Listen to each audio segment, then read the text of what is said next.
السلام عليكم ورحمة الله وبركاته. معكم أخوكم محمد مازن من جروب العاقلة العثرة المزرعة السعيدة.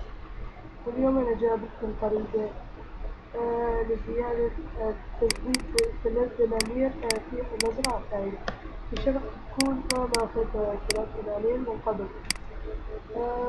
ويحدث تغيرات عن طريق إضافة 3 كلمات. أولا في الكلمات الآتية هي هذه أوكي. الآن نعمل رفرش في المزرعة. نفتح برنامج تشارلز. نستعمل برنامج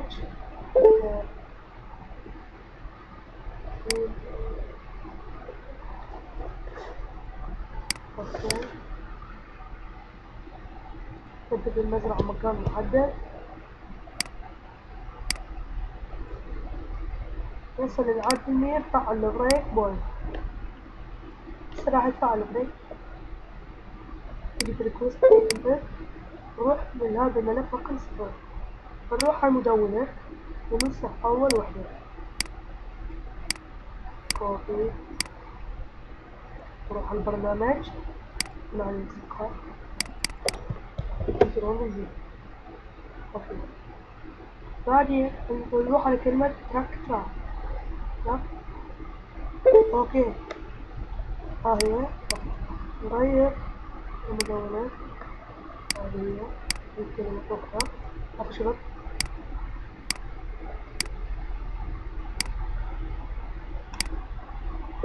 نروح المدونة.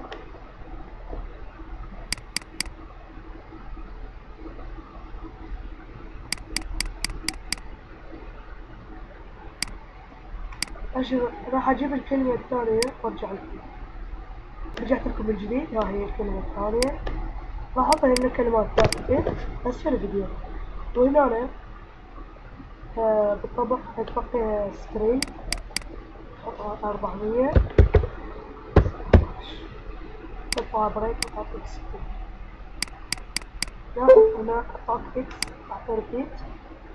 يكفي جدول أزرق. نعمل ريفرش من جديد للمزرعة.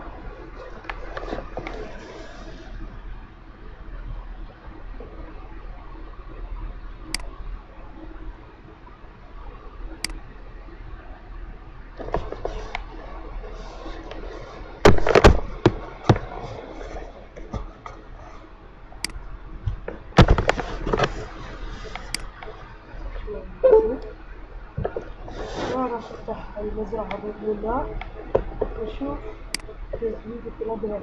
كان عندي 5 دنانير. نشوف الآن كم سعر. أوكي تحت المزرعة 8 دنانير. شباب طريقة ناجحة 1,000,000%. إن شاء الله عجبتكم. إن شاء الله الشرح فاتكم. تقبلوا تحياتي. هذا العفو عليكم.